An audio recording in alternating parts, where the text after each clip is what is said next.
Hello, Chris. How are you doing? Hi, Paul. How are you?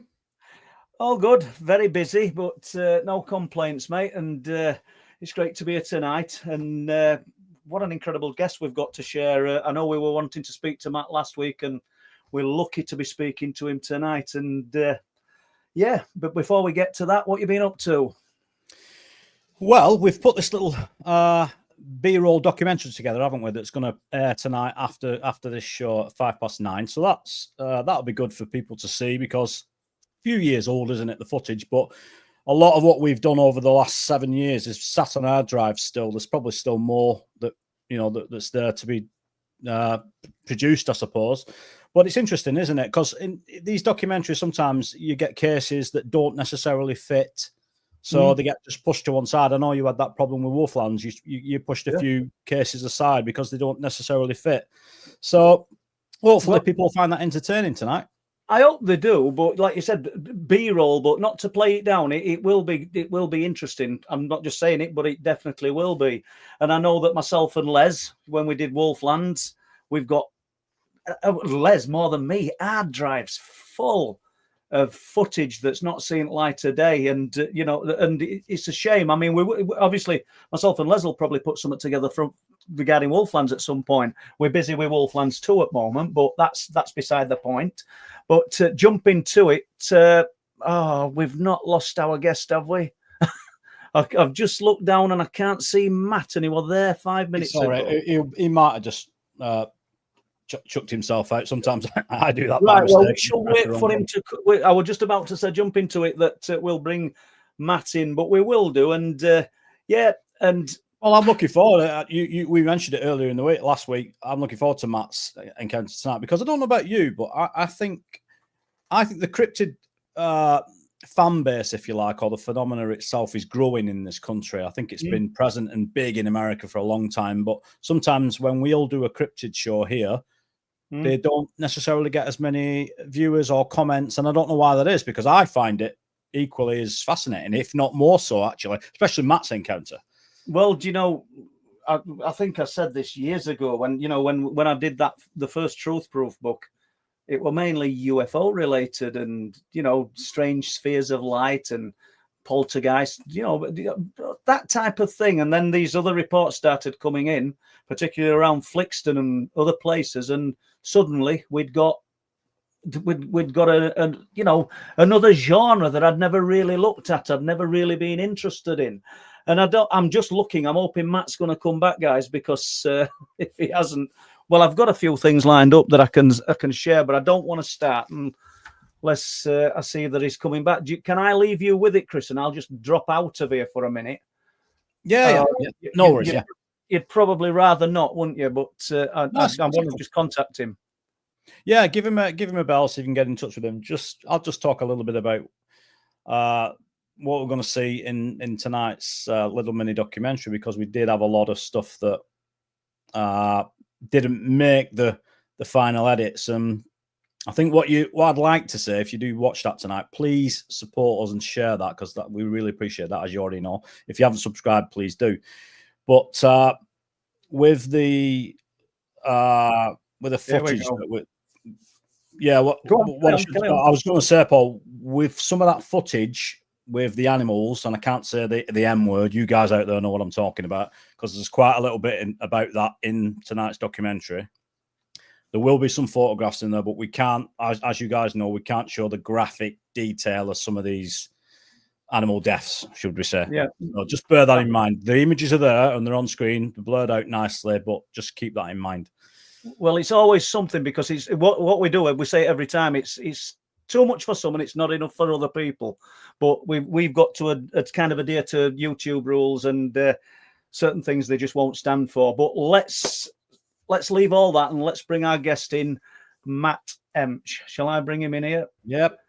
Hello, Matt. Great to see you. Guys, how are you? Really good to see you. Better seeing you, Matt. And for those that don't know, well, the people that are involved in the cryptid phenomena will already be aware of Matt Emch's incredible story of his encounter, the Youngstown Dogman encounter, which is just off the scale of anything that you're going to hear, I think, or it's up there with the best.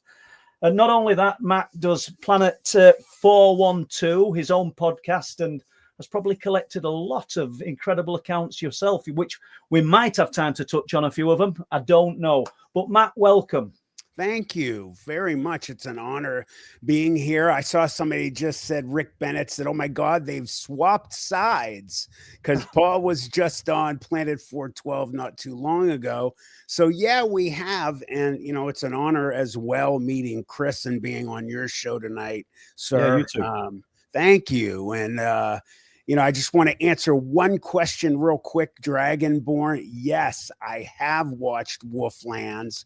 Paul sent me a signed copy. So, yeah, of course I have. I could not miss that.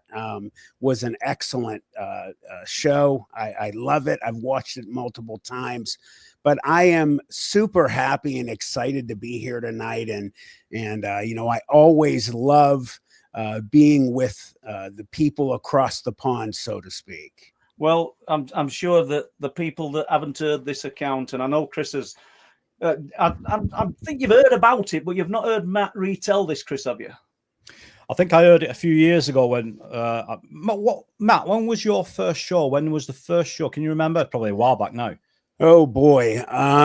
It's been, I believe the first time I ever did it, I'm having trouble remembering what show it was. It's been probably, we're getting at probably the 2.5 year mark when I gave my very first interview.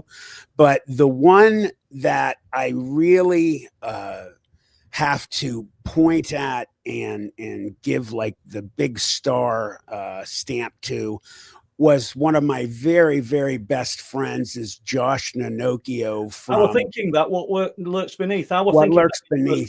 Yeah.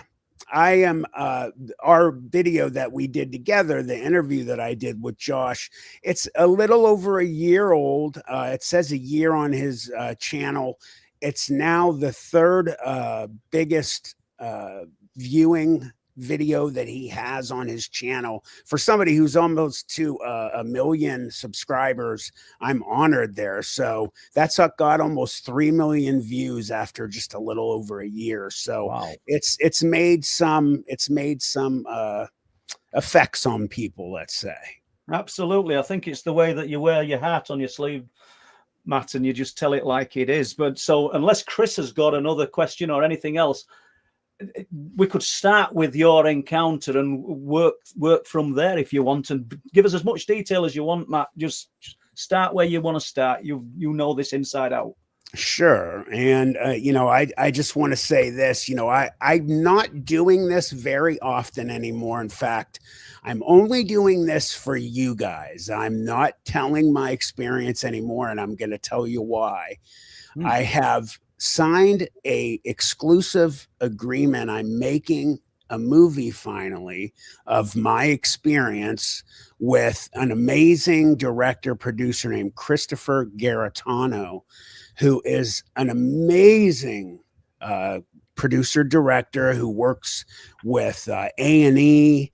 He also has some incredible movies coming out around Halloween called Haunting We Will Go, and things, a couple other surprise movies. So, you know, people have been pumping me lately about, hey, has anybody been, you know, been pushing you to do a movie? And I have been getting contacted for the past year and a half strongly, but nobody's hit me hard making me want to do it.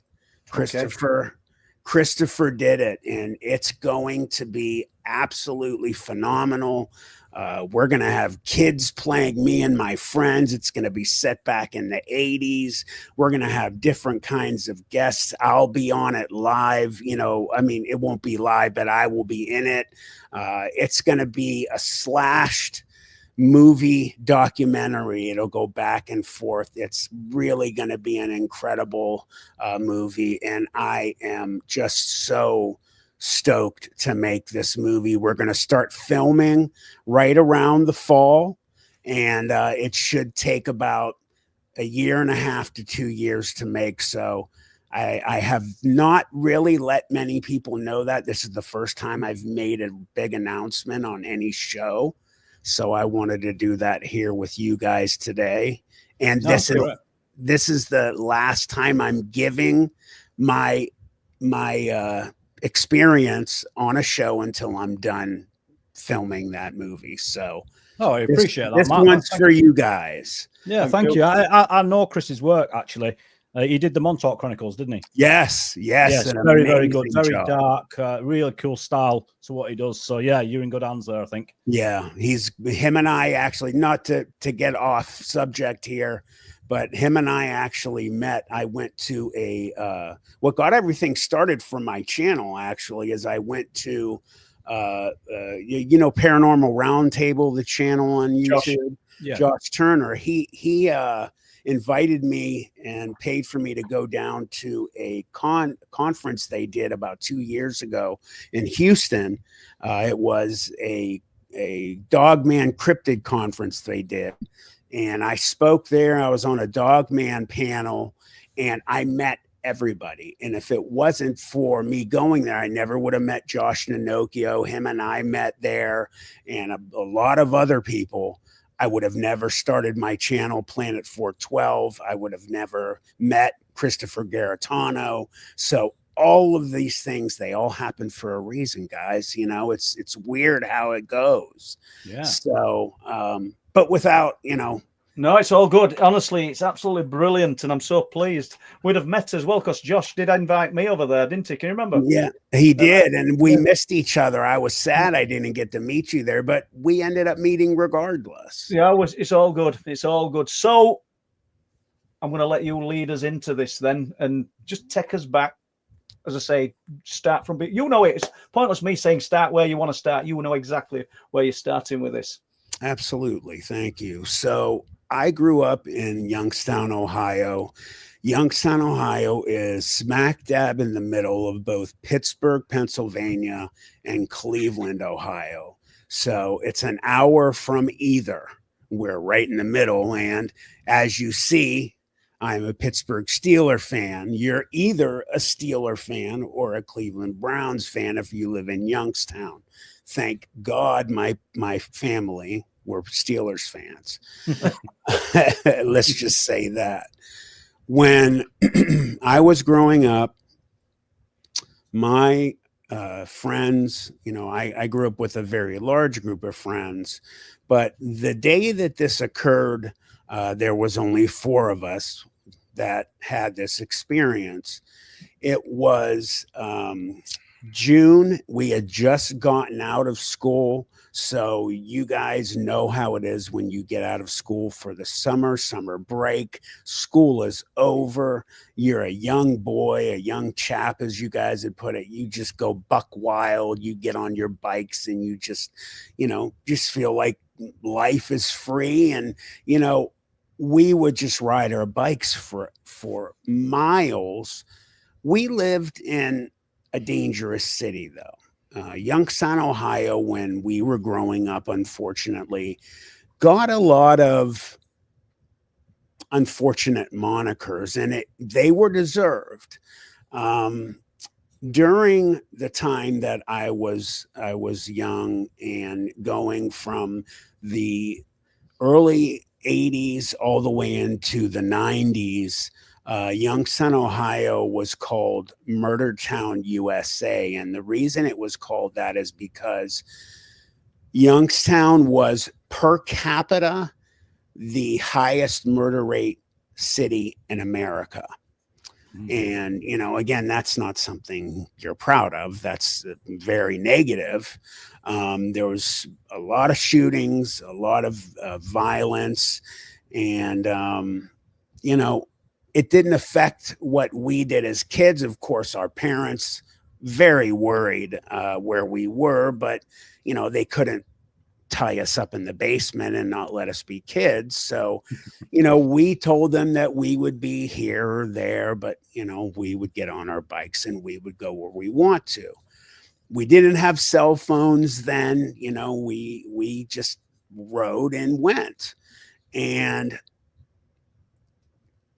my one buddy who we would go to his house, literally lived across the street from the steel mills. Now, Youngstown, Ohio used to be one of the biggest steelmaking cities in the country, alongside with Pittsburgh, Pennsylvania, Cleveland, Ohio, Detroit, Michigan, and some of the other big ones. Youngstown was really one of the bigger makers as well.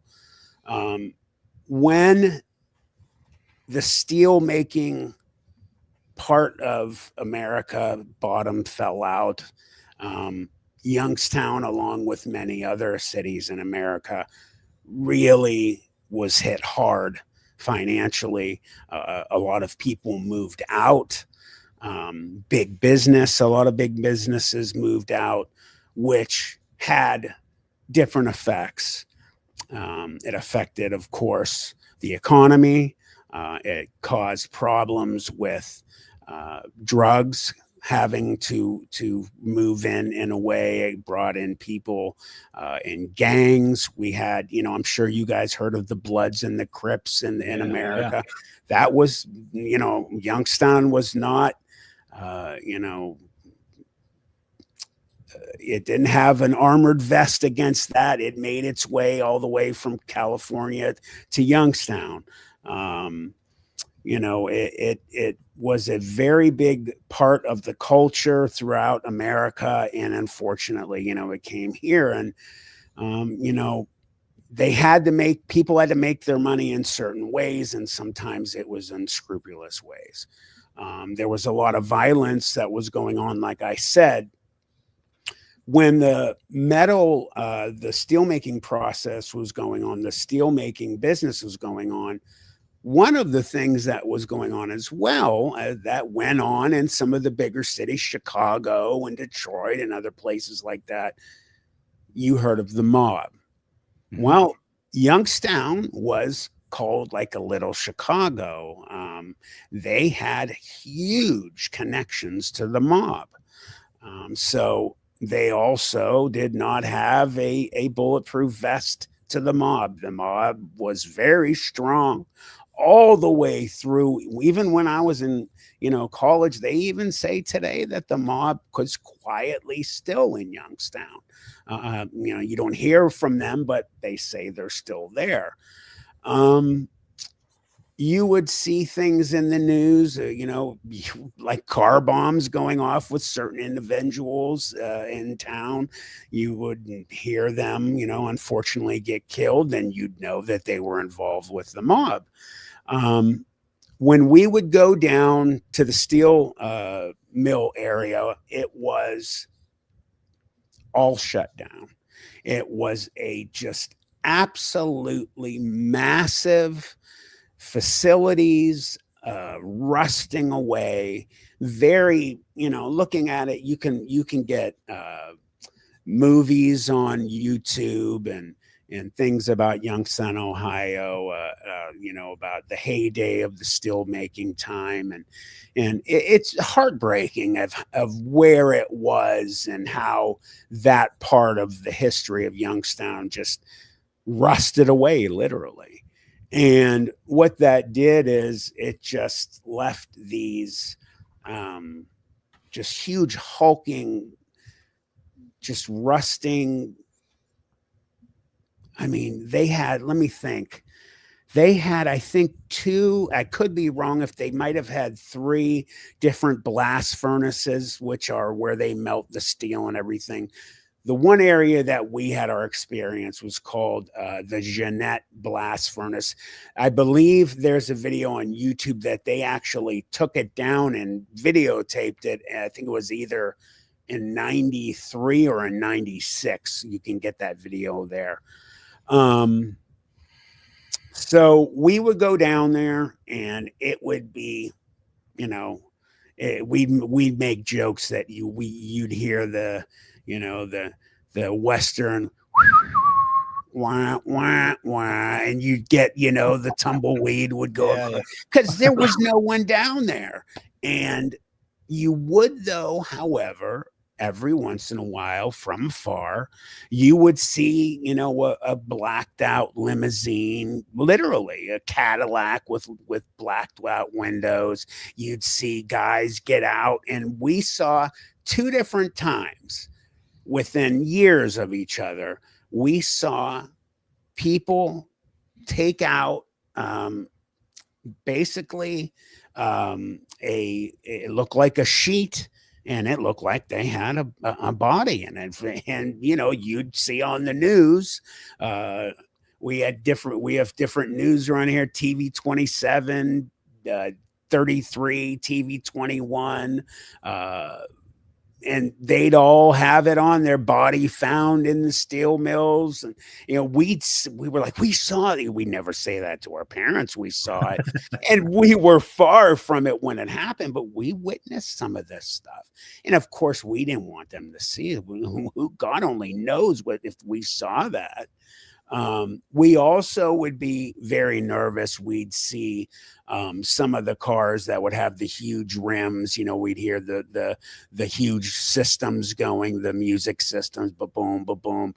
And you get some of the big drug dealers from the area who had their certain areas that they would hide big amounts of drugs down there. And when we saw them more than the mob people, we would drop and just lay on the ground and hide, because they 100% would shoot at us if they knew that we were watching them or saw them. And they never saw us, but we were much more worried about them than the other guys. My one buddy who lived across the street from them, we'd always meet at his house. So what we would do, and if I always get contacted from people, it's always nice to get contacted from people from Youngstown when they watch my videos and stuff, or they watch my interviews. Some of the streets I'll mention, and people will look, you can look them up, you'll see them. Briar Hill is a very well-known road in Youngstown.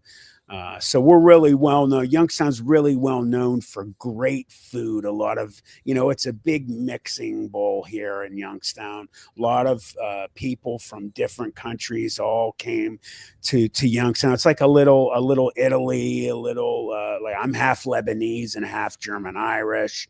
You know, you got people from all over in Youngstown.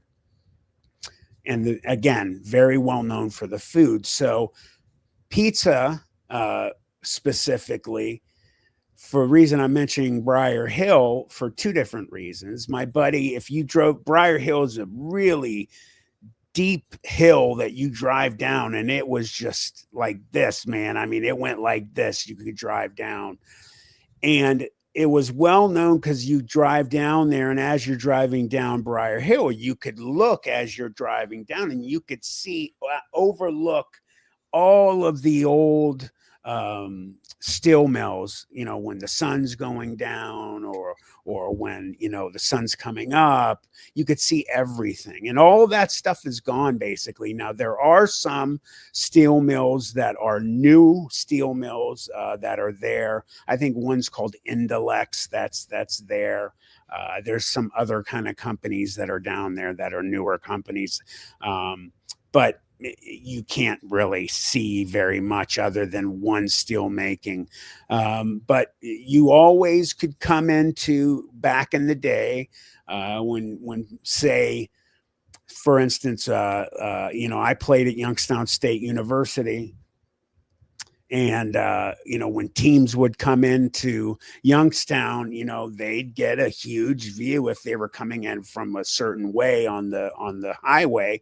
They'd go up, if they go up Briar Hill, or if they turn on the one part of the highway, and they would drive right past my buddy's house, where we would cross the street on Route 422, or it's called Youngstown Warren Road. And, you know, they get a view of all those dilapidated steel mills falling down. Well, another reason, I'm just going to say this real quick, Briar Hill is really well known, is in Youngstown, one of the pizzas that Youngstown is known for is Briar Hill Pizza. So some of you guys might know it like Old World Pizza. It's where you get a pizza with just pizza sauce with like say just peppers and just like Romano and Parmesan cheese, and that's it. That's an Old World style or Briar Hill Pizza. That's how it's known in Youngstown. So we'd ride our bikes down Briar Hill. We'd make a left. We'd go to my buddy's house. We'd leave our bikes there. We'd jump over a fence, run across Youngstown Warren Road, which was a highway. So it was four lanes. We'd wait a certain time, jet across. Then we'd have to enter into, you know, the area. And again, even then, there was still a working steel mill off to the, if you were looking at it from my buddy's house, off to the right was a working steel mill, and a newer one even back then. We'd have to be careful because they had security. They had a working railroad. They would call police on people sneaking in there. So going in, we'd have to do the same thing every time. We'd enter this one area, and then we'd have to go down just a gigantic hill of just gravel. And we'd be standing up, turn sideways, and just, you know, walk down, turn sideways, keeping your feet turned sideways, and go down. Then we'd hit this dirt road, take us about 30 minutes, and we'd get to the Janette blast furnace. One of the other things that we'd be very wary of, that we make sure we wanted to keep away from, is homeless people. We never ran into anybody. We'd see them sometimes. We never had any trouble from them. And the number one most important thing that we stayed away from down in those steel mills were wild dogs. And you look up on Google, you look up, like, for Detroit. I know Detroit has a lot of, excuse me, a lot of areas right now that they are trying to knock down, a lot of dilapidated areas in their old part of their city.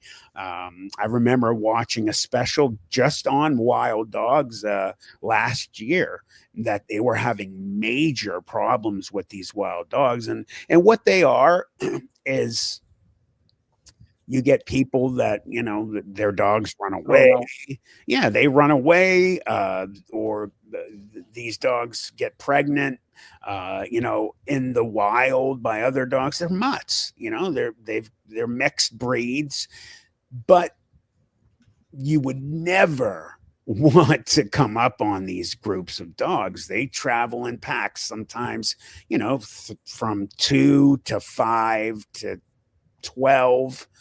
And the bigger the pack, the more dangerous that they are. And these dogs were known to kill, literally. And one of the situations that will come up at the end of this experience, I'll bring up again, is there were 2 homeless people that unfortunately met their demise, that the news had said way back then, around this time that we were going down there, that they said that they were killed by this packs of wild dogs at 2 different days. Yeah, I think it was within, you know, a month or 2 of each other. These guys were living down there, and they were unfortunately killed, supposedly, by these wild packs of dogs. But I will bring this back up because it really has something very important. I need to talk about that. So we would finally get down to the Janette blast furnace. And when you're looking at, in fact, I don't know, can you guys share anything? Yeah, I can find an image. You need an image? If what I'll do real quick, Paul, I'll send it to you. I don't have Chris's information, but what I'm going to do is I'm going to send a photo real quick to Paul, and it's going to be favorited out of my favorite thing. And it will be a picture of the actual area that we would be down there. It'll show the railroad tracks, the actual blast furnace, and everything. So give me 1 second. I want everybody to be able to see this area that we would be at down there. If you just give me 1 second here.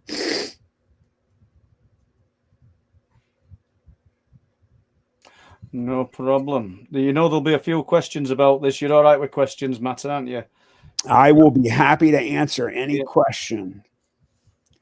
Here it is. All right, Paul, I just sent it to your messenger, Paul. Okay, I'm going to leave you with Chris for a minute. I'll just sort that and I'll send it to Chris because he's better with it. So what you're going to get, Chris, is you're going to get a picture and to everybody, and hello everybody in the chat, by the way. You guys are going to get to see the actual area that I'm referring to, where we would go down to and play in. We made this area, this Janette blast furnace, we made it our home base, so to speak. We would be down there, and we'd stay there at all times of the day and night. Very dangerous. You know, it would get nighttime, and, you know, we would still stay there. We would make fires inside of this building. So it was a blast furnace. So there was really nothing of the building itself that could catch fire. It was made of metal and concrete. And of course, you know, they were smelting steel inside of this. They were melting it. So there was nothing in there that from us making a bonfire of wood. You know, there were so many things to burn down there. There were pallets everywhere. And when I want to give everybody an idea, when you would walk into this building, first of all, there were no stairs. So when I say all these buildings were dilapidated, these things were rusting away. The concrete for all the other buildings, the stairs were breaking apart. In this building, you'd be walking up the stairs and piece of, like, you know, Widowmaker concrete would fall from the ceiling. There was, you know, rebar hanging out of pieces of stairs. You'd have to jump over missing stairs to get to the next stair. You know, really nice and safe places for us 14-year-old boys to be at, you know. So you got that, Chris. You got it. I've sent you it to your messenger. But carry on, Matt. Go on. And so what we would do, one of the other reasons we really liked being in this Janette blast furnace is you had no stairs to get in. They had broken away and washed away. So we had to kind of jump up and roll up and get in there. And the dogs could not get up there. We liked that. And once you were on the first floor of this building, there was say north, south, east, and west walls were all open. And the reason there were no walls there is because they were ferrying in big pieces of metal and whatever else into that building. Well, if you walked into the middle of the building, you know, they had, as they, you know, took down machinery and stuff, we could tell where they used to have some other machinery, like big pieces of the smelting stuff. They definitely had sold some of the other stuff away because there were missing parts to this smelter. And in the middle of the room, you could walk in. There it is right there. So when you guys look, see if you look at the train, you see the blue, and then there's the copper one, and then there's a white one, a white box car. To the left of that box car, there's a cream building with the knees. Well, if you could see to the right of that, there was a area that I'm talking about. You could see the opening and everything, and you can't see it from right there. No. So in the middle of the building, you could walk in and you could look up and you could see all the way up. There were 4 floors and you could see all the way up to the roof. And if you walked up, let's say to the 4th floor, you'd walk up to the middle of the room. There's a half concrete wall in the center of the room that would obviously keep you from falling into this chasm. And you could look down to the 3rd, 2nd, and 1st floor from there. And we set huge amounts of, it's ironic, this night we made the biggest fire we'd ever made. I don't know why. Maybe it was because, you know, school was over and we were pyromaniacs too when we were down there. And we had when the fire was going this night, I'll never forget too, because my best friend he found grease or something like oil and he threw it on it, and the fire had gone all way up. It went almost past the 3rd floor to touch the ceiling of the 4th. And I was like, whoa, that's the highest we've ever gone. And you could just imagine how hot it was inside of that building too. It was summertime. It was, let me think, I think it was the 2nd week of June. And ironically, I also want to mention this. I'm also going to be in a documentary coming out by the end of this year. If you guys go to another one of my buddies' channels, ETS Exposing the Strange. His name is David Wolf. He has a documentary company and a channel. He interviewed me for that as well. And we're going to be going down there, and this won't be in the documentary, but we're going to go down there together and we're going to film, and I'll have it on my channel what the area looks like now. But him and I talked a lot about this area, and I go into some of the other things about it, and I'll get back to why I brought that up in a few minutes. Okay. So we were down there, and it would just get, oh, I'm sorry, I'm going to bring it up right now. So David and I, we were recording this documentary. He said, you know, man, I would love to know if, you know, what the phase of the moon was. He said, you know, because I've interviewed some other people that have seen, you know, Dogman, and we've been able to, you know, you can go back and you can look on Google and find out phases of the moon all the way back to, I don't know how far. I'll do it, Matt. And we looked it up for this week, and it was a full moon from the middle of that week, and it was a Friday, so it was a full week from the Wednesday through that Saturday for that. So you take it for, you know, what it is. Interesting, yeah.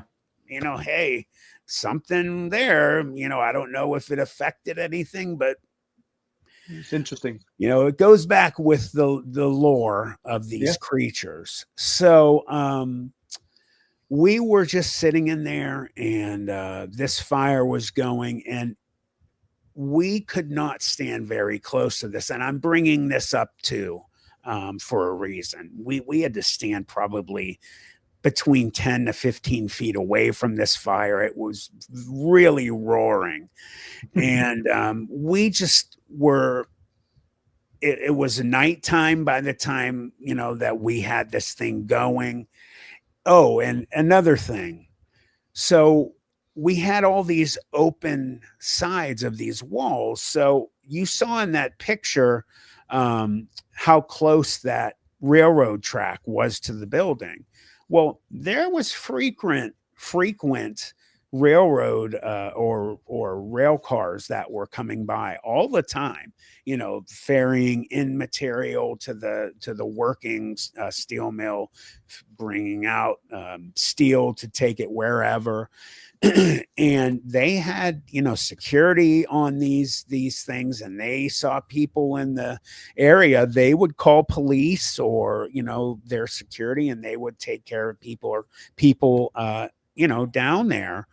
And we definitely didn't want to be seen by them. So what we did is we had noticed from day one that we had gone in there. They had hundreds of these, which I had found out just recently what they were, smelting shields, they're called. They're basically, do you remember in like, you look back in some of the older movies with like, maybe I don't know, going back like even into the, you know, David kind of movies with Roman soldiers that have the shields that bend back towards the guy.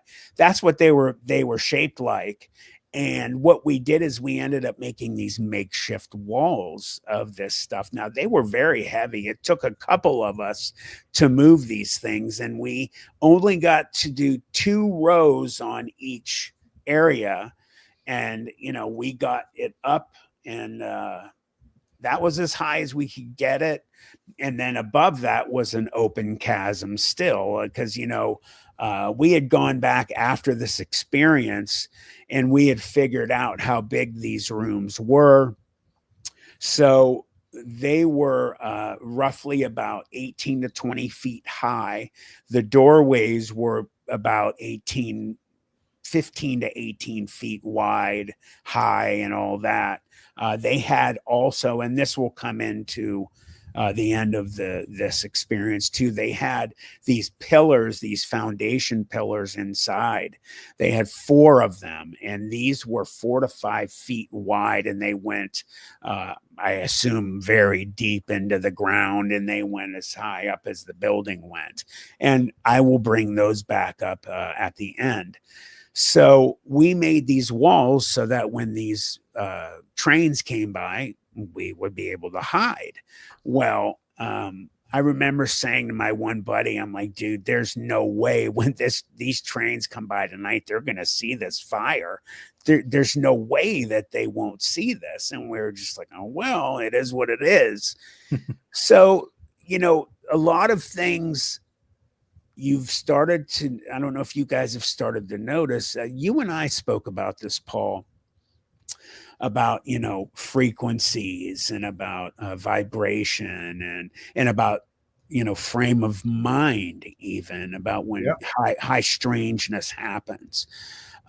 So we were at one point before everything started going down, we were just staring at this fire. And I mean, we could probably go back to caveman time where fires were going, and we all know there's a time when, you know, you guys start fires, everyone goes silent for a little while and you just stare at it. There's something about it that just, you get quiet. And we weren't speaking. I would say there was probably a lull there for maybe 5-6 minutes that we didn't speak. And as soon as like we were just like zoned out, and no, we weren't drinking. We were 14-year-old kids. We didn't drink. We didn't smoke. We didn't do drugs. And we were just watching the fire. And then all of a sudden, what broke this zoning out was barking. Pack of wild dogs was running up to the area outside of where we were. So what we did is we were like, oh shit, you know, okay, let's go outside. They can't get at us. Let's just see what they're doing. So we walk outside onto this concrete outcropping we could. And normally what they would do when they'd see us is that they would just stand there and just bark at us incessantly until they got bored and left. Well, they ran by us. They did not one of them. There was probably 8 or 9 of them, 7 maybe at the least. Not one looked at us. They ran right by us, and just beyond where we were, if you could bring that picture back up for a second, Chris. So we had, not we, so see where the train is, everybody. If you look to the right, there's a bunch of like weeds and stuff like that. Well, what was there that night there was, if anybody knows, if you ever heard of, it's petty coke or coke in the steel making industry. It looks like gravel. Well, they had so much of it, they had it as far as the eye could see either way. And it was probably, I don't know, I'd say, excuse me, it was probably 15 to 20 feet high, the pile, and it went at least a mile each way. We couldn't see the end of it. Wow. And these dogs ran past the building, didn't look at us, and just as soon as they ran by our building, they made a quick shot, turned left, ran over the you could take it down if you want, ran over the petty coke down the other side, and then all of a sudden, within 3 to 5 seconds, we start hearing fighting. We start to think they're fighting with each other. They just got into a fight. What the hell is going on? These things are biting and fighting each other. It sounded like mass hysteria. These things were sounded like they were killing each other. And no yelping as of yet, but then within a few seconds of the first 5 to 7 seconds, we start to hear something much louder, much deeper, that made them sound like little puppies yipping. And then we started to hear interspersed once in a while a painful yip from the dog here, dog there. Then we started to figure out, without talking to each other, there's something else over there. They're attacking and they're fighting with something else. So we were just like completely stuck. None of us are talking. Some of us like had our mouths wide open. And we're just standing there looking at this. It's pitch black. Some of the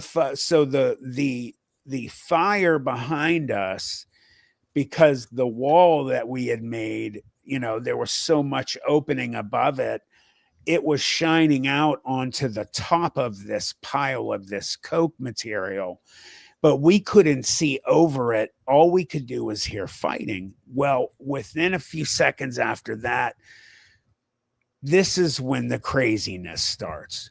We hear yelping, and then a dog literally comes flying over the pile, but not forward, not like a dog jumped at us. A dog was turned, butt facing us, legs straight up in the air, and like somebody had picked the dog up and threw it. And the dog came flying at us and hit the ground, rolled, and got up and ran away. And then another one came, and I remember that one hit the top of the pile, and stuff flew everywhere. And then the dog hit the ground, and it was slow to get up. And I remember watching it starting to get up, and it turned, and it had a gash all the way down it would be its left side, and it was facing the way that they came in and the way we came in. And it looked like somebody took a fillet knife and filleted its side. And I've always said this, and will always say this. I never change what I say. I'm a huge dog lover. We've always had dogs. We have a dog now. This dog was massively injured. I mean, I was like, oh my God, that poor animal. There was blood all over the ground. I mean, you could see like its ribs. And I was heartbroken for this dog. And I'm like, oh my God, that poor dog. And I was thinking, I hope it lives. I highly doubt it did unless it got help. And it limped away. And then next thing you know, a few other dogs come over, thrown in different directions. One was like sideways. And then you just start seeing other dogs running, coming over the pile, running, and like they realize we're out of here. And then all of them are gone. Well, we're watching all of this dog hysteria running back, and we're all just like, what the hell just happened? What is going on? And I'm looked at my friend, and I look back, and we're just like, what was that? And my buddy over my left shoulder says, guys, hey guys, what is that? What is that? And we all at once simultaneously turn and we look, and something crawls up to the top of this pile, and it's facing the way that the dogs run away, and it is the largest wolf. It just looked like a giant wolf. It was the biggest animal we had ever seen in our lives. It was just so large. And I've always said this, and anybody that's heard this, you're going to hear the same thing as always. It was so big, it looked fake. I thought I was dreaming. I really did. I thought, well, I'm going to wake up. Like this isn't happening. It was so big, it looked fake. It was like a giant wolf that was so big, it was like as big as a polar bear. And the reason I say a polar bear is because we looked up after this experience happened at different, and again, we didn't have Google on our phones. We looked up in libraries and at home, and we looked at animals that could size-wise compared to what we saw. And the shape in the size of what we found was not a grizzly bear like a Kodiak. It wasn't. Kodiaks are like a big boulder. They're like boom, boom, boom. A polar bear is long. It's lanky. It has long limbs. It's thinner. That's how this thing was built. And except it was a wolf. It was a giant wolf. And we were in complete and utter shock.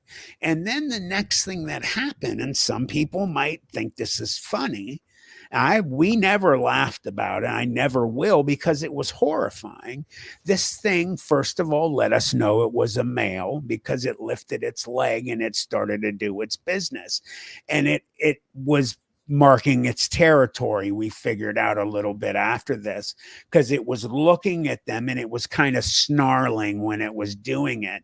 And, you know, it was kind of like, okay, this is my area. Don't come back or you won't leave. But you've got a creature that I'm looking at, and I'm trying to make sense of how big it is. And I keep running through my brain that I'm going to have to wake up anytime soon. I'm just going to wake up in bed. This can't be real. And then this thing starts to do its business, and it's like a hose is turned on, and the sound was like, you know, like shh. It had an audible noise, and then pieces of this Coke material start to fly around like in the air. Now that is where, you know, people might be laughing. I got really scared. I was like, oh my God. Like right now, I'm actually a little scared thinking about it, because if you're dealing with something so big that it's throwing, you know, these pieces of material were like that big. They were like big chunks. And this thing is throwing them while it's urinating. I was scared. I was like, holy shit. This thing sees us here. We're dead.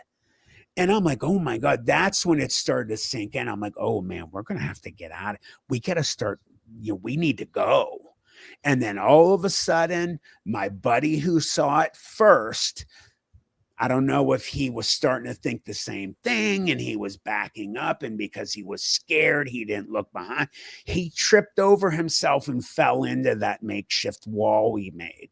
And it was that loud metal on concrete, and he hit these things, and it was so loud. It was like something out of a movie where everybody would just be like,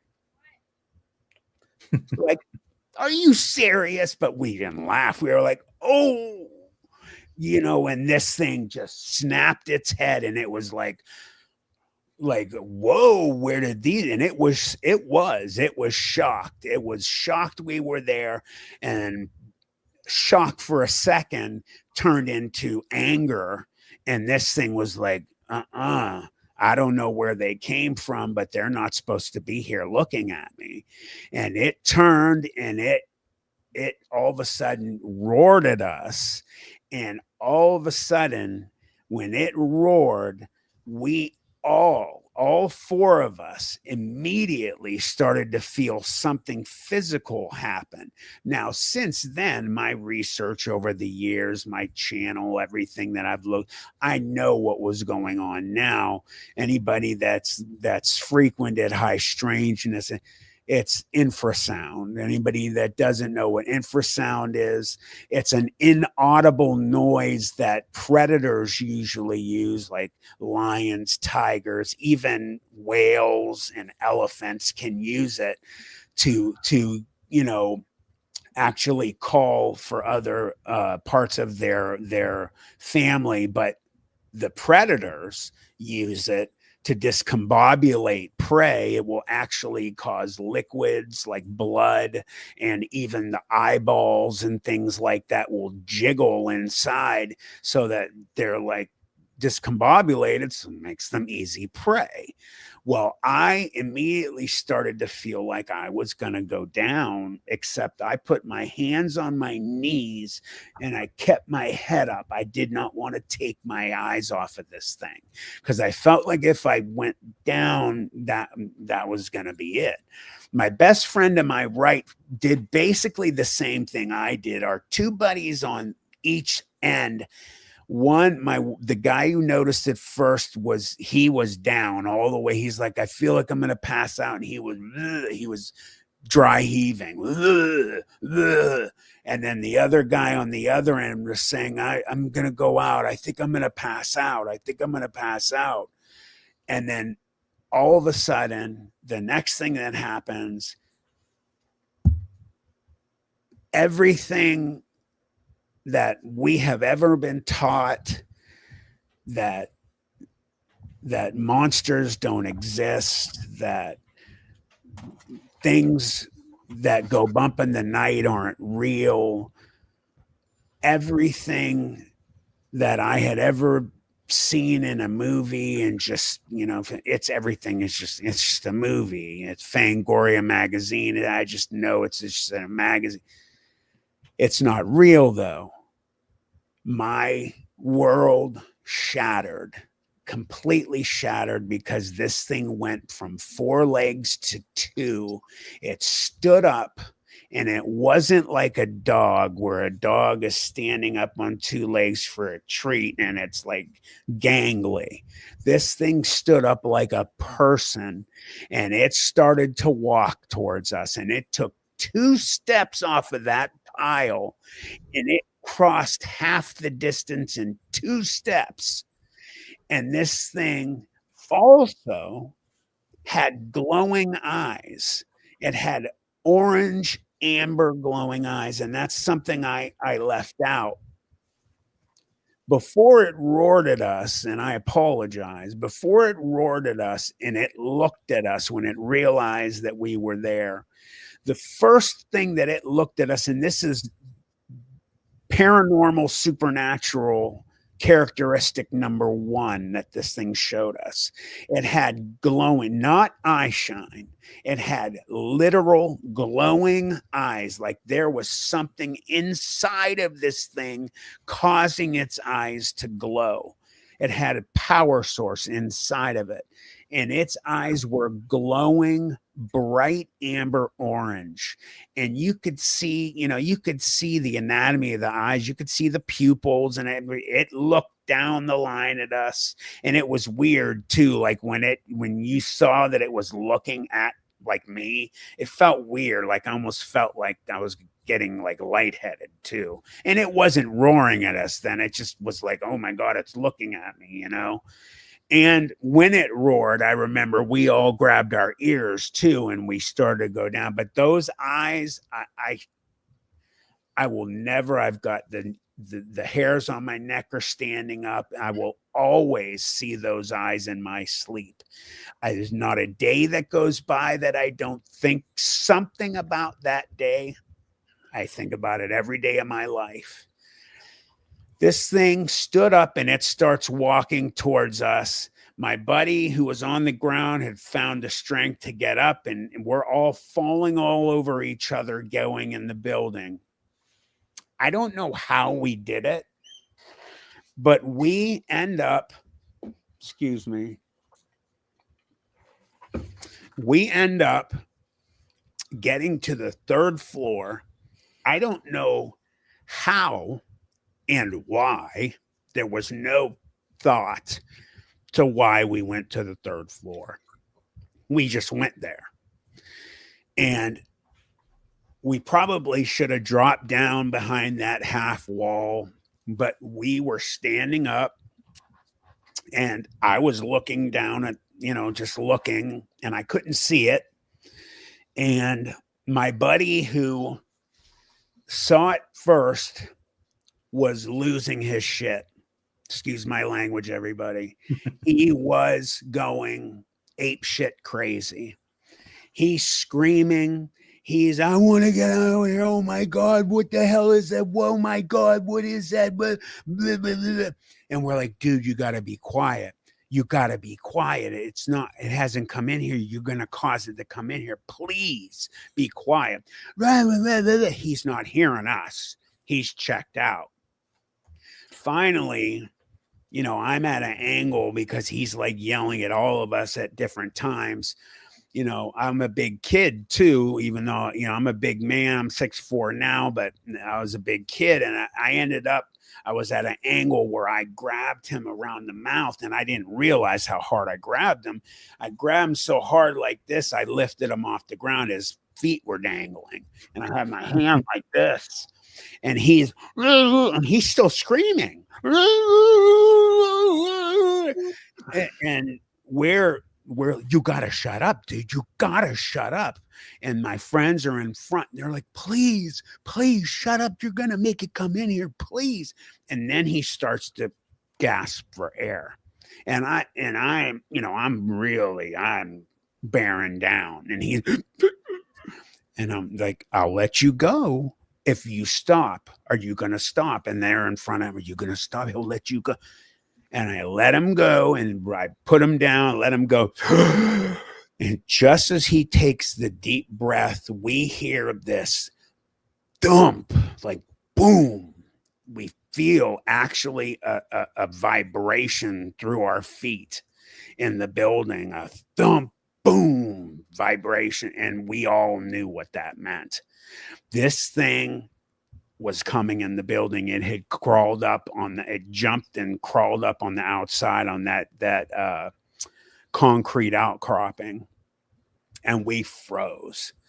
And I was just like, and this thing came in from the area that we had ran in, and it was like a train. It was so long, it was like a train coming, and it just like, when's it gonna end? And then it made its way in, and the light from the fire is lighting this thing up, and it throws its shadow against the wall, and it's so freaking big that there's no real shadow on the wall. It's just black because the thing's so gigantic.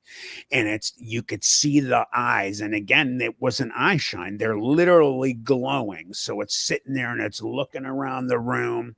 And it's every once in a while you see it. It's smelling in the air. You could see its ears independently of each other. They're like cupping and they're listening. And they're listening, cupping, and it's looking for us. So this thing was black, blacker than the night. It was so black that it was blacker than anything around it. So it stood out against the black sky, against the blackness of where we were. And this thing is making its way through the building on the first floor, and it goes towards the one wall, and it's like it goes like this in one motion, and it sniffs, and it's the wall that it shadows on. And when it does that, you see its eyes light the wall up, and you see its eyes light, and they like go up like almost like little headlights go up the wall. And then it turns and it goes the other way. So then it starts walking, and you see it's back. It's what are they called? I'm a exercise science, and I'm so like I always get nervous telling this, so I can't think of. Are we talking about its shoulders? Yeah, they're not clavicles like humans. The shoulder blades are popping up, yeah. But I can't think of because I'm freaked now. So I always get nervous all the time, no matter what, no matter how many times I've told this. I always get nervous. Does it take you to the moment? It take you to the moment every time? It does, always, every time. My wife will always say that to me whenever I'm done giving my interviews. She'll ask me after this, so were you there again? And I'll look at her and she'll know, because I'll have like little sweat pockets on me on my shirt and underneath my arms, and I go back, and this thing's walking around, and you could see the only color other than black on it is when it it's walking towards the fire. It had a white stripe that went from the base of its neck all the way down its back to its tail. And its hair, like I've heard descriptions of people who have seen dogmen before. I've only heard a couple that have told experiences that I've thought were plausible.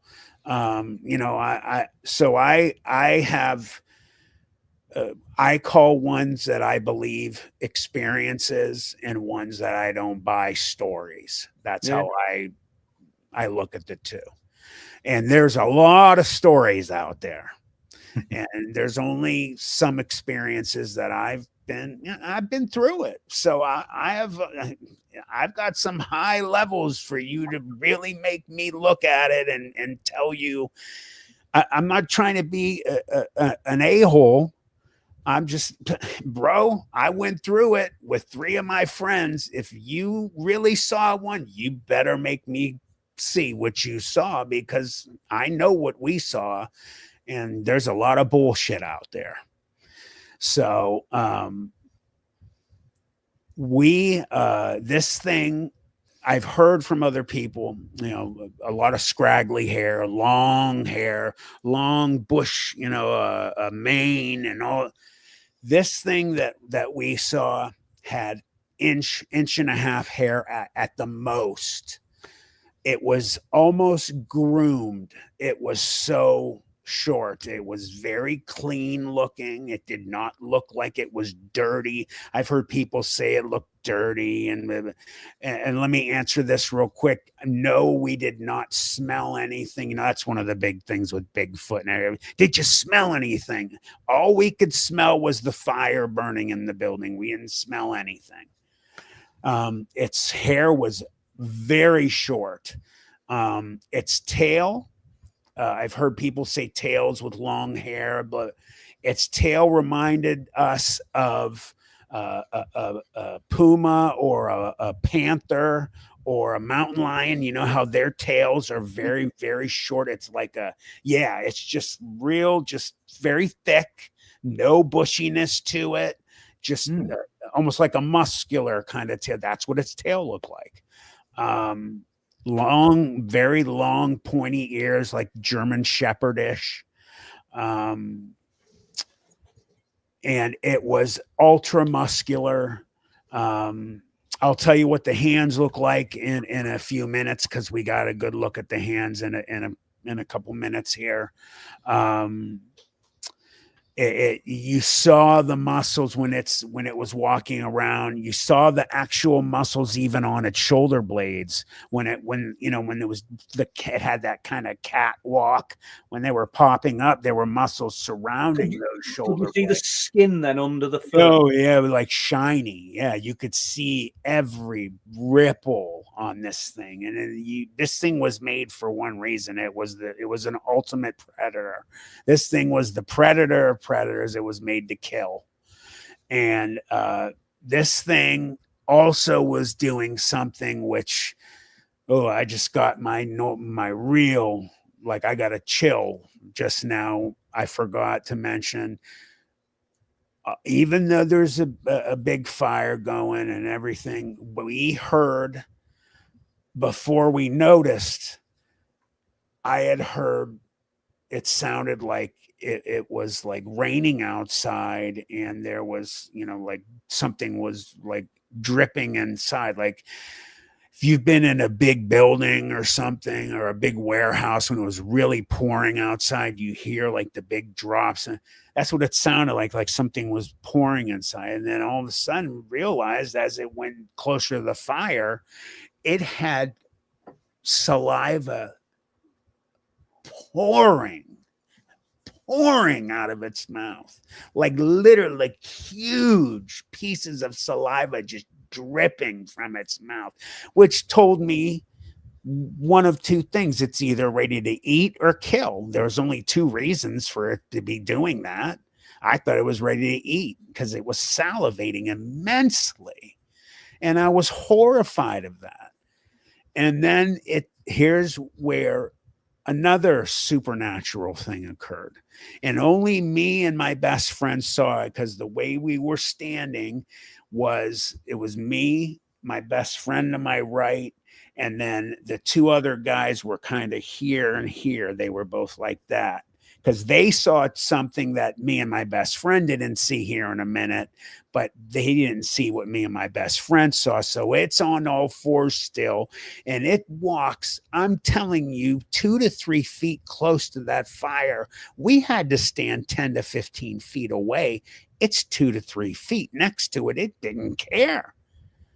And then all of a sudden, it has its one arm, it picks it up and down, and then as it's picking it back up, only its front left arm, it like cloaked, it turned invisible, and you could see its arm, only this arm. Like you could see the fire going through it. You saw that, and we had not seen. What's funny is this was 1989. We saw the Predator movie that summer, and we were there together with other friends of ours, and we flipped out when that thing, they showed it cloak in the movie. We screamed at the top of our lungs, that's what that thing's arm looked like. We got yelled at and everything by people in the movie. We're like, oh my God, that's what that thing's arm looked like. Its arm cloaked only for 2-3 seconds. Picked up, it was cloaked, put it back down on the ground. As soon as it hit the ground, bing, back to black. I don't know why it did it. It just did it. And me said, did you see that? And he's like, yeah. My other friends said that's coming up what they saw that we didn't see. So then we're like, what the hell was that?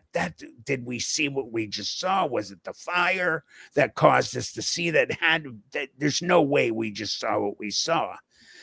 And now what happens next is it's still, and then all of a sudden it does one more big, and it snaps and it looks straight up at us, and it stands up on its two legs and it throws its arms out like a superhero kind of pose, and rah, and it's the loudest, and we covered our ears.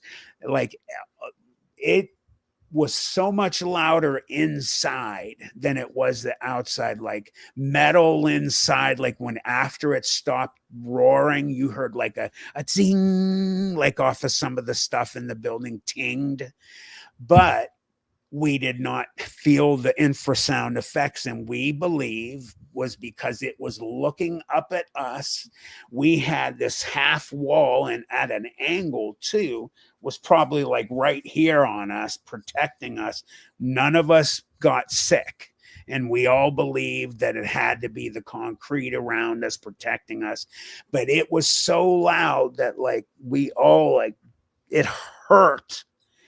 And it roared. I mean, it was like a combination of different kind of animals. I can't even fathom what the combination. It was unlike anything we'd ever heard. So then the next thing what this thing does is it after it roars us and it's thrown its hands out, I got a view of its hands, and its hands looked like, if you've ever seen a raccoon, what a raccoon's hands, giant raccoon hands. I did not. My buddy next to my best friend did not. My other two buddies said they saw giant black talons on the end of all of its fingers and thumbs. I didn't see it. My buddy didn't see it to my right. They swore they saw giant nail like talons. I just saw these raccoon hands. And the only reason I knew they were raccoon hands is because I ended up seeing pictures later on. I didn't know that night what they look like. They were giant raccoon hands. It was freaky. Well, this thing after that is it looks around and it sees the stairs. It looks at the stairs and then it looks at us. And I swear, and I'll take this to my grave believing, I swear it looked like it smiled at us. My other buddies think that it just growled. I think it looked like it smiled because it looked at the stairs, it looked back at us, and it looked like it was like, like, I see it. I got you. And it started to run towards the stairs, and it dropped back down on all fours, and it shot like it was shot out of a cannon. My buddy that lost his mind earlier, and my other buddy that had fallen, the two that had fallen, they both start running. The one ends up running upstairs. So there was no escape from this building. So my one buddy ran up the last flight of stairs to the 4th floor. And on the top of the 4th floor, there is a little set of stairs that takes you out to the roof. There was another area, a door that my other buddy ran out to the fire escape. Well, he had a little surprise because when he ran out there, he thought he was going to run down the fire escape, except the fire escape from the 2nd floor down had fallen away. Whoever knows how many years before that were on the ground in a huge pile heap, all broken apart. So he stops, turns up and goes flying up. He's lucky. We all said to him, dude, you're lucky that thing didn't fall when you ran up to the roof. Yeah. Because he would have died 100%. We could hear him running up the fire escape. I was frozen. I couldn't move. My buddy next to me was frozen. He couldn't move. I think he was just doing what I was doing, and I was stuck. And this thing starts when it hits the stairs. It's turning at one moment, and this was a weird thing it did. I'll always remember it did it. It took its tail. It was turning when it hit the stairs.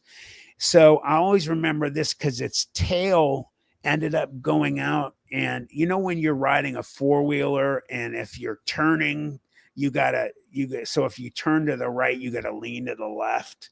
So it was turning to the right and its tail went out to the left. It looked like it was using it like a lever. It was really strange. You could tell it was using its tail. It was really weird looking, but it like whipped out to the left and almost all the way forward to the left. And then it shot up those stairs. And I mean, this thing was coming so fast.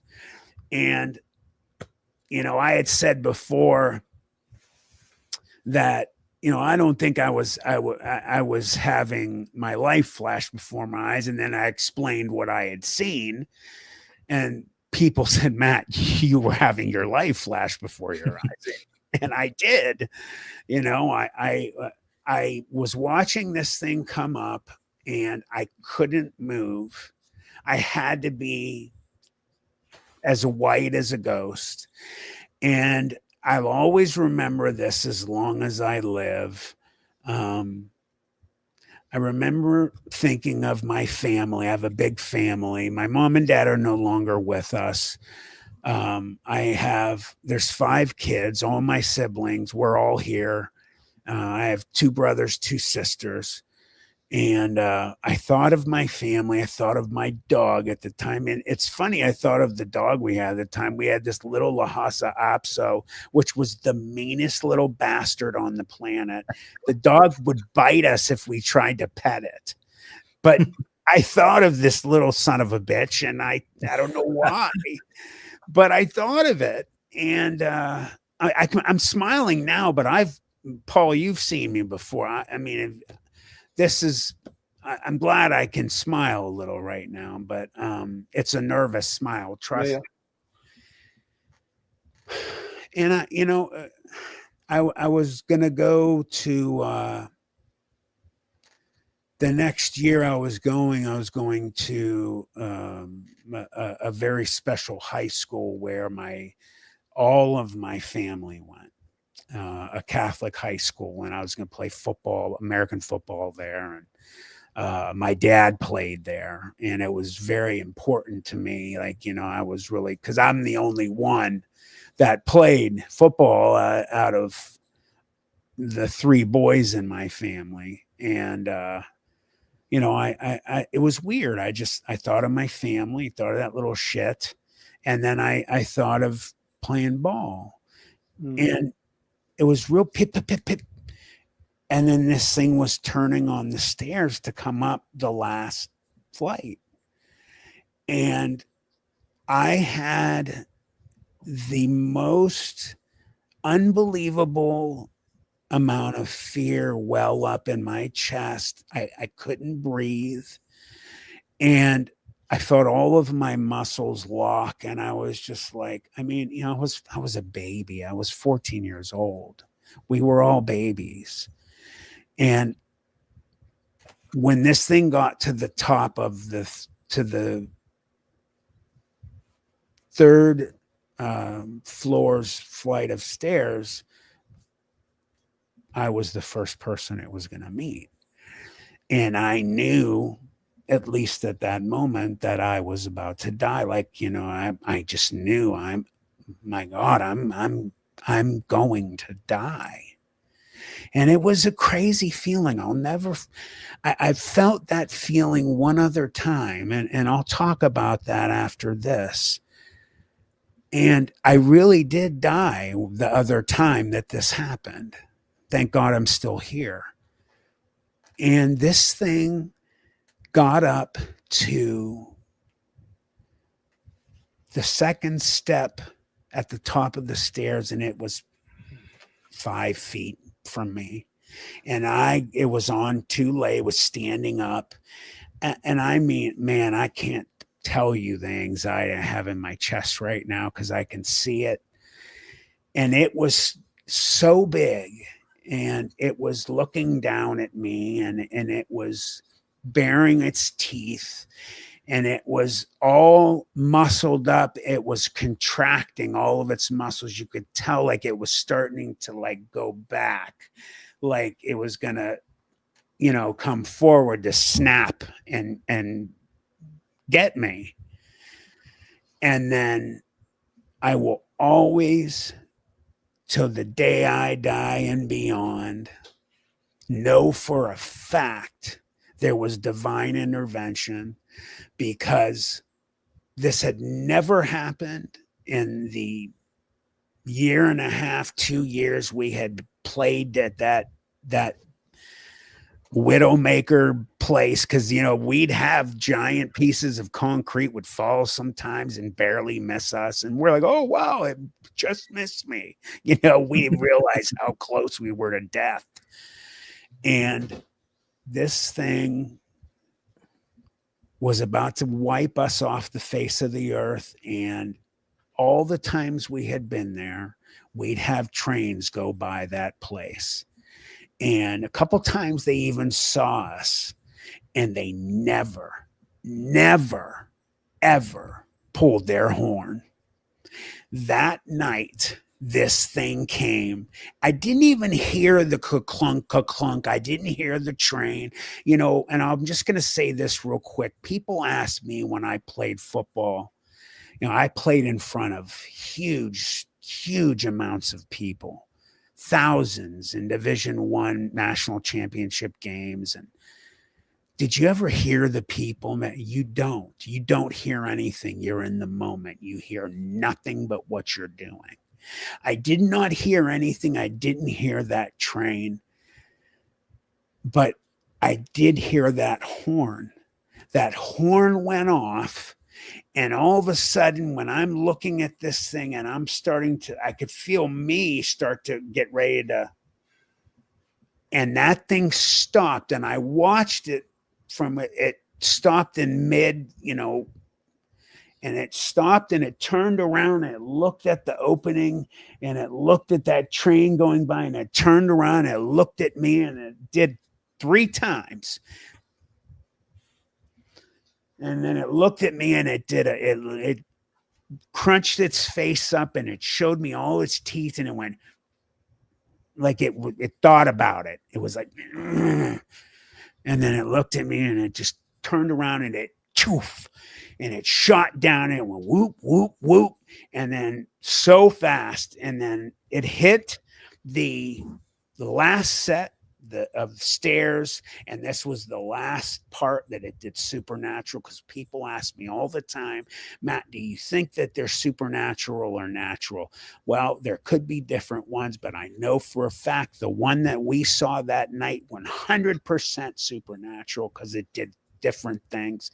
The last thing it did that was supernatural, it hit the top of that last set of stairs, and as it started to go down that set of stairs, it went from a physical being into basically a huge amorphous black shadow with a tiny bit of the shape of what it used to be.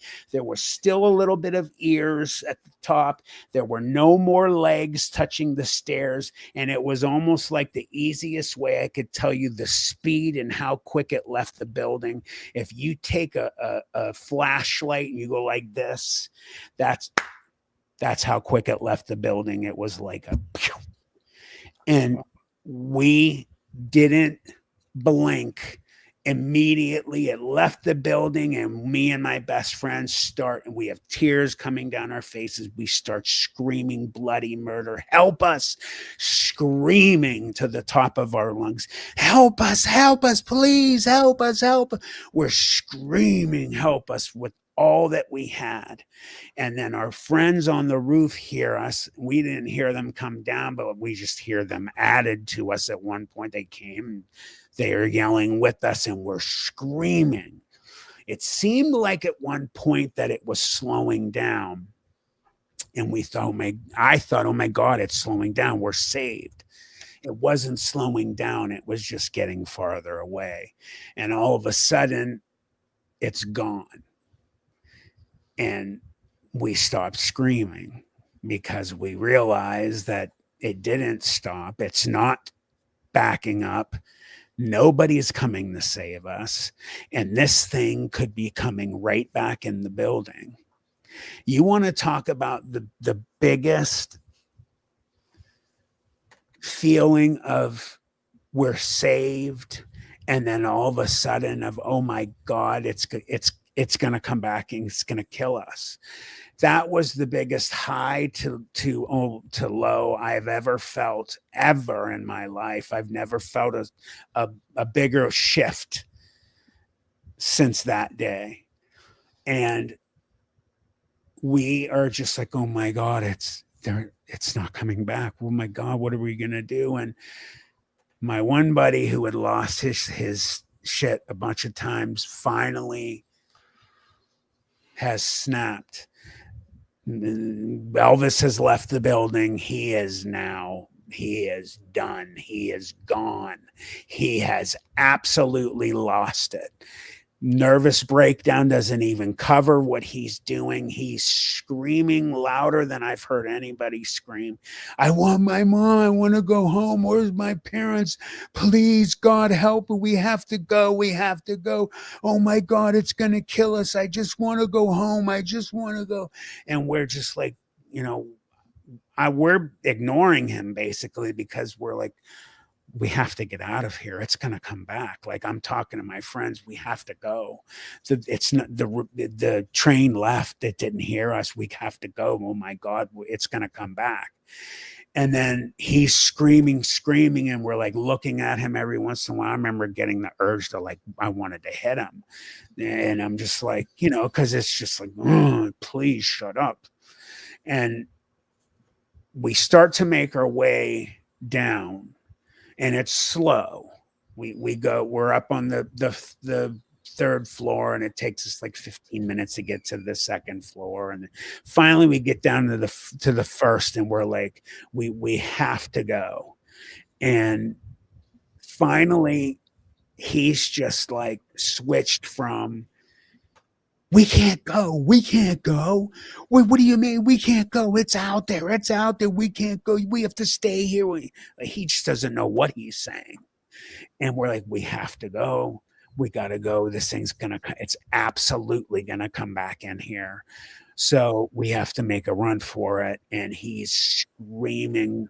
Finally, I grab him and I go, shut the fuck up. I said, listen, you're either going to come with us or you're going to stay in here and you're going to fucking die, because that thing will come back here. You will die and you're going to be by yourself. So you can either come with us or you can leave and you take your chance with us. And he's like, Matt, please don't leave me here. Please don't leave me here. And I'm just like, I'm going to kill him.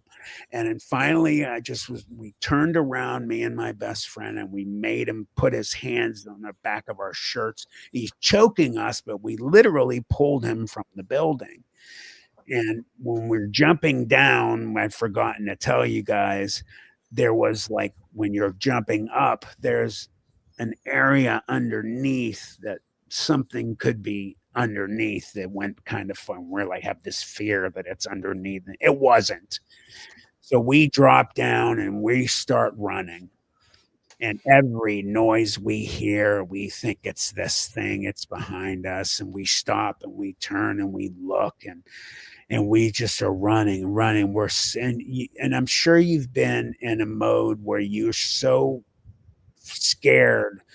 You have no energy when you're horrified. For some reason, all your energy leaves you when you're scared. And we felt like we were running in mud. We were just like, and each one of us, like, I was looking at my friends, so I knew I looked the same, dirt all over us, but have the tracks from the tears. We finally get to the last part, that big, huge mound of gravel, but where it was easy where we got in, where we could just kind of turn our legs and walk down. That was hard to get out because we'd always have to go down on all fours and kind of crawl our way up. And we'd always bust balls cracking on each other because somebody would always slide back down, and it was hard getting up. Well, you want to talk about nightmare? Well, we were trying to get up and someone lose their footing and start to slide down. Is it behind me? Is it? But you want to talk about horrifying, thinking that thing's back at the base of that hill and turning around and thinking, oh, man, like my hair just stood up, man. And it wasn't. And I remember me and the kid that lived across the street, we got up there first, we laid on our stomachs and we stuck our arms out and we were like, come on, you can do it, you can do it. And we grabbed their hands, we pulled them up and we got across the street and we crossed the highway, and it was really late by then. I mean, it was like probably 11 something by then. I remember we went across. I'll always tell this too. Some people say, well, it doesn't really hold much to the story. Well, yes, it does. I remember we got to his house. His parents weren't there. And they had this hose. And I remember I drank water until my stomach felt like it was going to bust. And I just poured all over me and took turns. And I sat on the porch and everybody sat in different areas, and we just, all you could see was the top of the blast furnace from afar, because we were like, by that point 40 minutes walk from there. And one last thing I forgot, when we got up to the top of that gravel pile, as we're pulling them up, we hear the dogs are all barking, and we're like, oh my God, there it is. It's coming. It's come. And it didn't. We didn't see the dogs either. We just thought that meant it was coming. And we're all sitting up there and we're in complete and utter shock. And we're just staring at the top of those big, huge exhaust pipes at the top of at his house. And we're in complete shock. And then finally we're like, we have to go. We have to go. Our parents are going to think we're dead. Finally hit us too. This is Youngstown, Ohio. It's almost midnight. Our parents are going to think we're literally dead. Like, just being where we live is just, you don't go out this time of night. Being as young as we were, you don't do it. Yeah. So we went to my best friend's house. As soon as we walked in, his dad and his mom were waiting, and they went off, and we just start losing it. And he's like, where were you? And he worked for this. I'm not going to out him. I always say the same thing. He worked for the city, and we start freaking out, and his mom and they hear, he's like, what do you mean you were down there? Why were you down there? Oh my God, people get killed down there. He mentioned the one homeless guy that he didn't mention both. He mentioned one of them. He's like, people have died down there. What are you doing down there? Those places are falling apart and blah, blah, blah, blah, blah. And then, my one buddy said, it was a freaking werewolf was trying to kill him. And his mom heard us. And she goes, what the hell are they talking? She looks at he looks at her, and I got it. Go to bed. I got it. And she's just looking at us like, what were you guys doing? Like insinuating we were doing something chemically down there. And he's like, I got it. Go to bed. And he looked at us like he was doubting us, like he knew something was up. Mm. So he calls my dad. He's like, Matt, your dad has been calling nonstop. And, normally I would get the fear of God in me at that point, and I didn't care. I'm like, I want my dad by this point. And I didn't live far from there. He got there in like a hyper second, and he didn't even knock. He just walked in. He's like, where the hell have you been? And my buddy's dad said, my dad's name was Ken. He goes, Ken, come with me. And my dad looked at me like, like your ass is grass, dude. And he went with him, and I hear him in the other side of the house, and all of a sudden I hear him go, what the hell are you talking about? And then it got quiet, and it was like a few minutes, and then they're like talking, and we're like looking at each other, and then he comes back in and he looks at me, and they basically tell us all that that we're not going to talk. Excuse me. We're not going to talk about this for now. We're not going to talk about it to anybody. My one buddy who had lost his stuff a few times, he didn't. First of all, his parents thought we were doing acid and hallucinogenics down there, and he didn't talk for over 3 weeks. He is the only one. Me and him are the only ones that are still alive to this day. The other two of my buddies are both not here. They unfortunately, and all I'm going to say about this is they unfortunately couldn't handle some of the way that this went down, and they made life choices of how to deal with what happened, and it ended their lives. That's all I'm going to say. Okay. My other buddy that's still here has major psychological problems. He is on a number of different meds. He sees different doctors all the time. We talk every other day. I got home in the car. I'm screaming to my dad, "You got to believe me. You got to believe me." And he says to me, "Just don't say anything to your mother when we get home. We'll talk about this. Don't say anything." And then as soon as we walk in the door, the first thing I do is I tell my mother what happened. My dad grabs me by the back of my shirt. "What the hell did I just tell you not to do?" And she goes, "Ken, what is he talking about? What? He goes, my mom's name was Elizabeth, or Betty was her nickname. He goes, "Betty, they saw a bear. Go to bed." And I had a lot of trouble dealing with this, and I went to see, I mentioned that I'm half Lebanese. I went to my church, which is a Maronite Rite Catholic church. And I went to see my priest, who's no longer alive. His name was Father Ashkar at St. Maron's Church in Youngstown. And I thought he was going to be like, like, what the heck is this kid talking about? He, first of all, did not doubt me whatsoever. He said immediately, "Matthew," he said, "people don't understand. There are things that," and this has always stuck with me, what he said. He talked about exorcisms and about demons and about other things like that. But he said this, and he said, "People don't understand that these kinds of things exist. Sometimes they bleed into our realm or our world.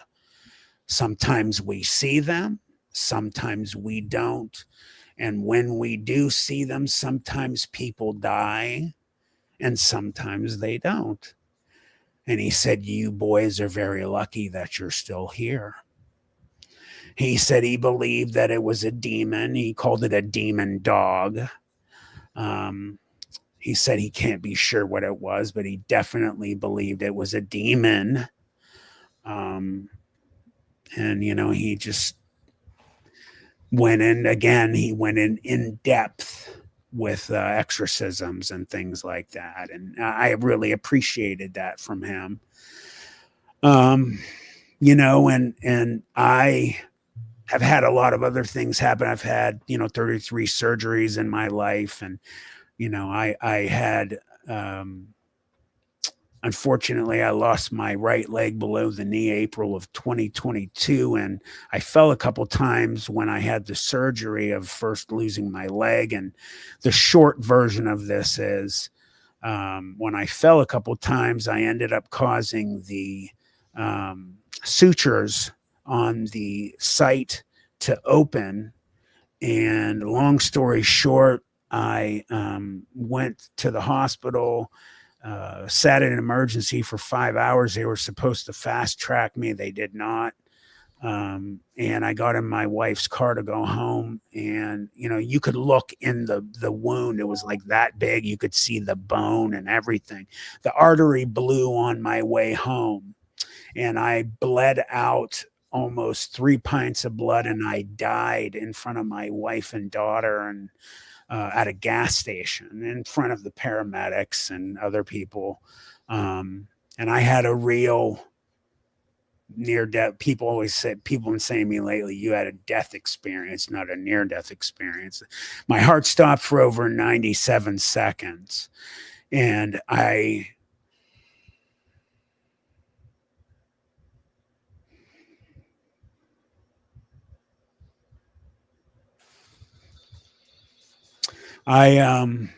was standing in a field, and I had my leg again. And there were, only that I could tell, were thousands of people around me. And they were all out of focus. Some people were staring at me. Some were looking in other directions. And I got this real strong feeling to look over my right shoulder. And I looked over my right shoulder, and my mom and dad, who were both gone, were standing there. And I lost it. And I started bawling my eyes out, and I ran to them, and I was hugging and kissing them and screaming, how is this possible? And my dad never spoke. He just smiled. He's a big man like me. He just put his arm around me and smiled at me with this smile he always had.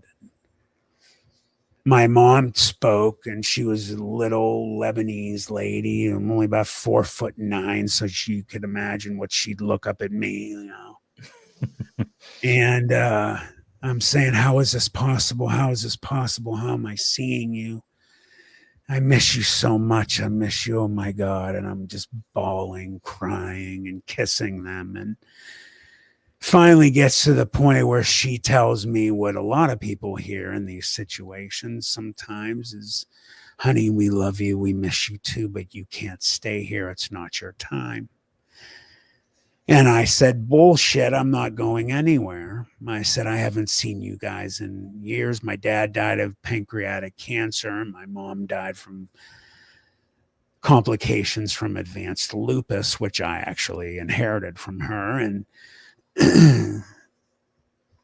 I had this extreme feeling that I didn't want to go anywhere.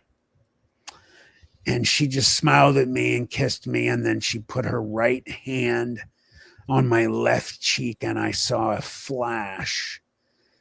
And I was on my back in the operating room at Trumbull Memorial Hospital in Warren, Ohio. And the surgeon, Dr. Mashburn was her name, saved my life. And as incredible as that Dogman experience was, and how much it opened my mind's eye, and I really have always had high strangeness touch me throughout my life. I've had a lot of other things happen. I haven't touched on those, but that was a completely different and mostly just unbelievably powerful moment that blew that Dogman experience out of the water. And I will never forget what happened, and the gift I was given by God to see my mother and father, and to know that I don't want to die. I want to stay here as long as I can, but I know that there's comfort there, isn't there? There's comfort knowing we will see them again. And I'm not afraid to go, but that was an incredible experience. And I have had my eyes open in many different ways. And I've been asked a lot of times, if you could change going that day that you saw the Dogman, would you? And, you know, that's a two-edged sword. Number one, I can't change it. Of course, if I could, I would, because my two buddies would be alive.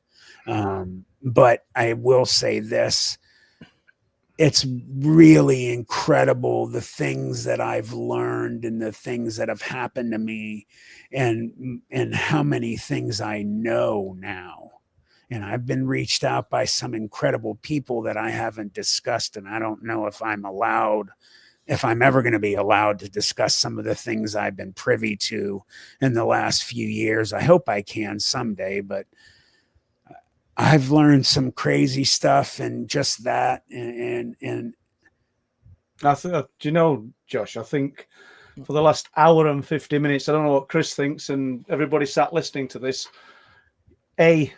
We've all just sat in silence listening to you. So that's you talked about painting a picture. You've just done it, and I really thank you for that. And I'm just blown away every time. And the last part of your story, and I don't know what Chris thinks. Shouldn't have said story, because I didn't earlier, did I? I said experience. The last part of this experience, where you had this near death, is visitation. I mean, that's wonderful, isn't it? It's absolutely incredible. Dogman story aside, that's just it must give everybody hope and insight into what potentially could be at the other side of this life, and that's brilliant. It was a gift. Yeah, I mean, what a contrast from the Dogman experience, because what I was going to say, Matt, was how, I mean, I know you've had a lot of time to get used to it, although clearly you're not used to it, and it still affects you to this day. But what is it like having the knowledge that this is real? I mean, I know we've probably been asked that many, many times, but walking around in everyday life, like just knowing, most people have no comprehension of what you experienced. It's really wild, you know.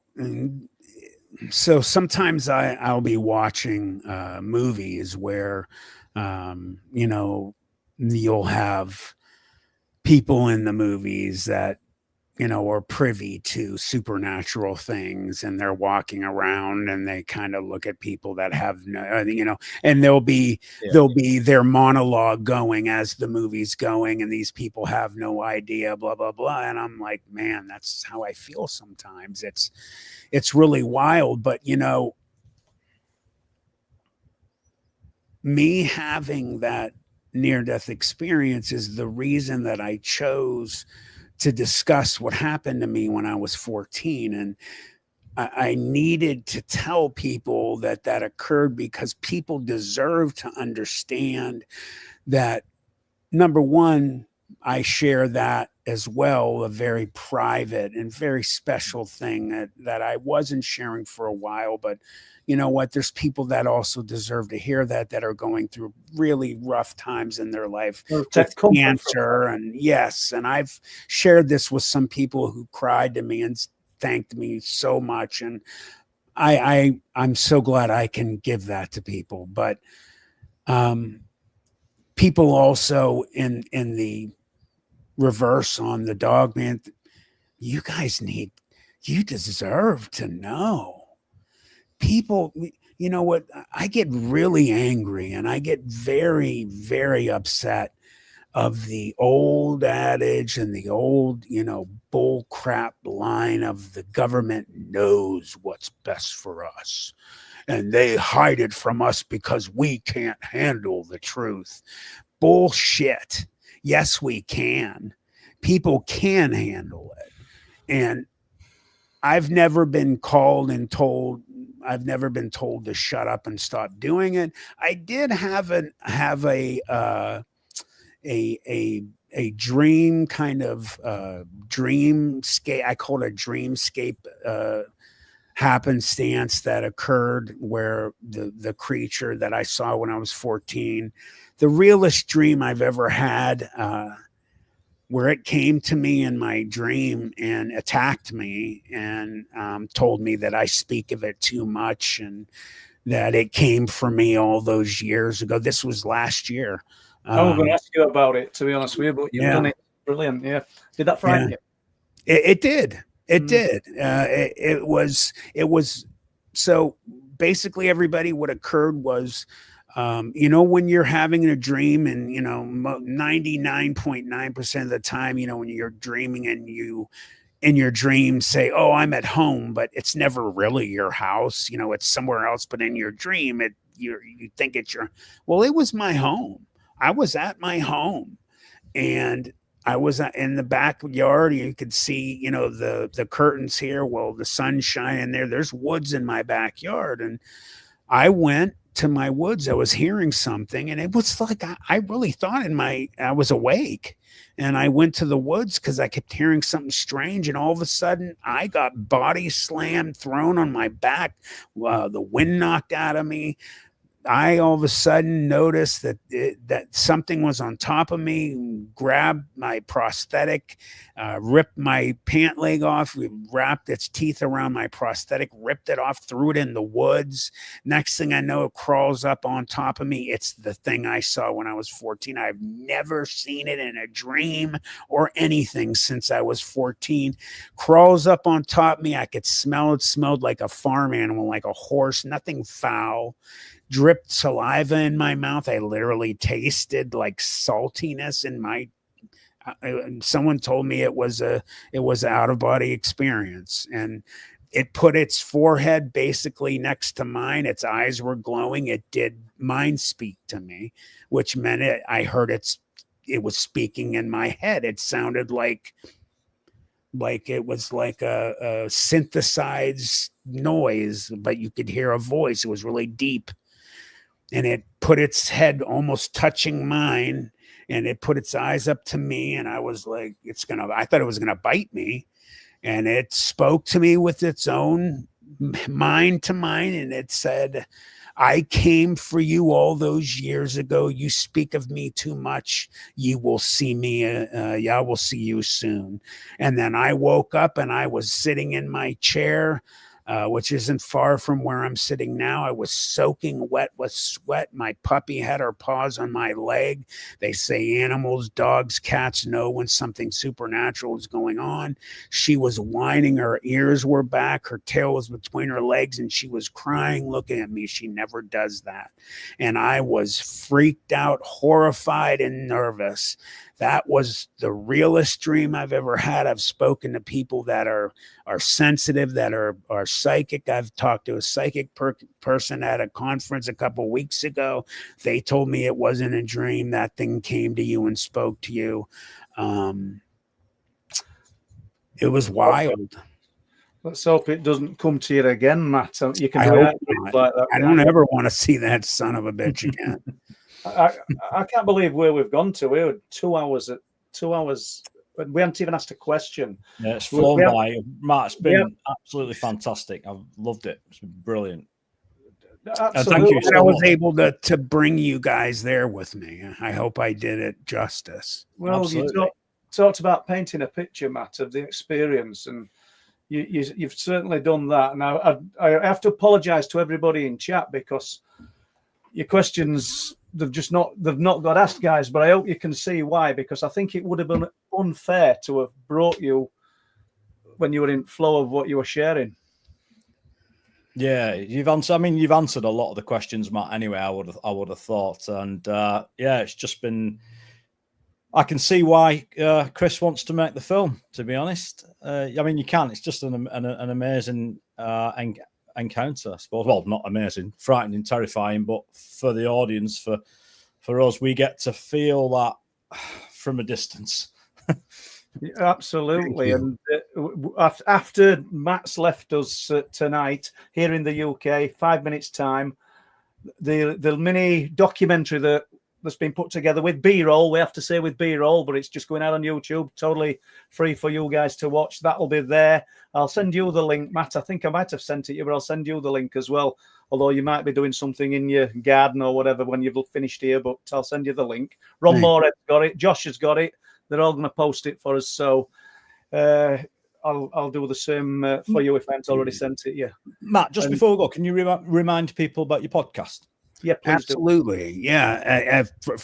Again, everybody who was here tonight, thank you so much. I greatly appreciate it. You can go to my channel on YouTube. It's called Planet 412. The email, if you have any experiences that you would like to share with me, and get those to me and maybe possibly come on the show. It's for you spell it out. So it's Planet 412, PLANETFOURTWELVE @gmail.com. I tried to get the actual planet with number 412. Somebody else had it. But if you put in the search on YouTube, just write planet and then the number 412, my channel will pop up. I'd appreciate you guys coming over, hitting subscribe and joining the Planet 412 gang. And we'd love to have you. I appreciate you guys coming over tonight and going there with me again. Absolutely. And it really is an amazing channel. You know, Matt gets some brilliant guests. I've sort of been honored to speak on it myself a few times and always I've always loved having Paul. Always. It's an honor. And Chris, it's an honor meeting you, my friend. Yeah, you too. I really enjoy, Matt. I can't tell you. I really enjoy. I love these types of shows. You're brilliant. So we'll call it a night, guys. And hopefully, again, like as Paul said, check out the documentary. We appreciate everybody watching tonight. Thank you for all the donations, Lorraine. Thank you for moderating. And we shall see you in 7 days' time next Tuesday. Thank you very much, everyone. Good night, guys. Good night, Matt. Chris. Bye-bye.